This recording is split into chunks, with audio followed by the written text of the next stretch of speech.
There was once a woman named Amina. She lived an ordinary life in an ordinary house with an ordinary man named Rashid. Rashid was not rich. He was not impressive in gatherings.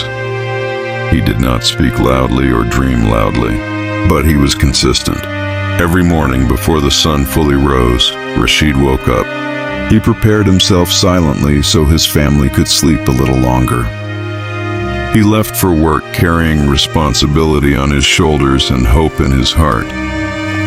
He returned every evening tired, but never empty-handed. Sometimes it was groceries, sometimes medicines, sometimes just himself still standing. He never promised luxury, he promised presence. And for a long time, that was enough. In the early years, Amina felt safe. The house was small, but peaceful. The food was simple, but shared with love. There were dreams, but no complaints. She used to say, "As long as we are together, this is enough." And she meant it back then. But gratitude is delicate. It survives on remembrance and dies in comparison. Slowly, Amina's world expanded, not through experience, but through observation.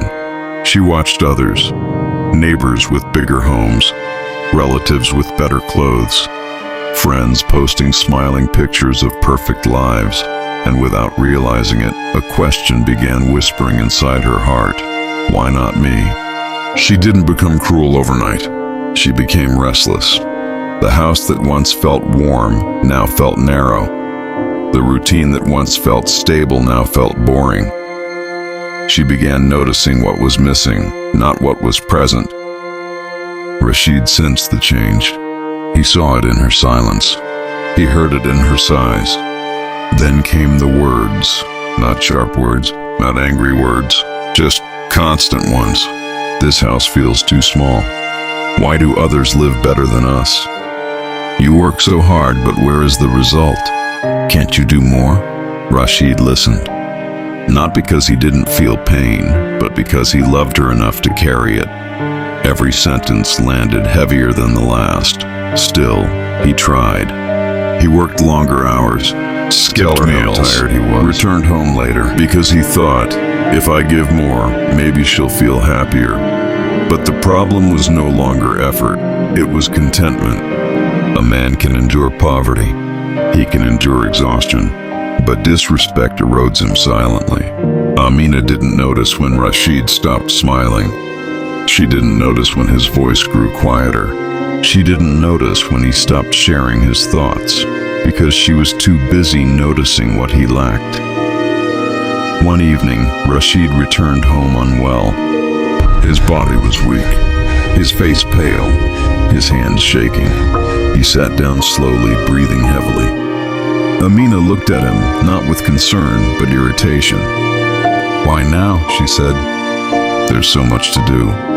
That sentence didn't raise her voice, but it broke his heart. Because in that moment, Rashid realized something painful. Even his weakness was an inconvenience. From that day on, Rashid changed. He still fulfilled his duties, still provided, still showed up, but something inside him withdrew.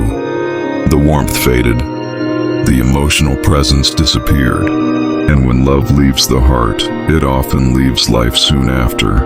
Time passed, and time has a rule. What is not valued does not stay.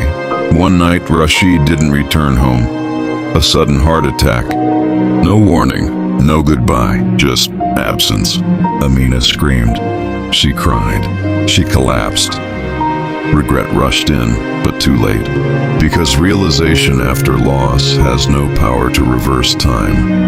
After Rashid's death, life became harsh. People offered condolences, then moved on. Support faded. Reality remained. Amina struggled alone. The woman who once complained about too little now struggled with almost nothing. She worked in homes where she heard other women complain, and every complaint felt like a mirror.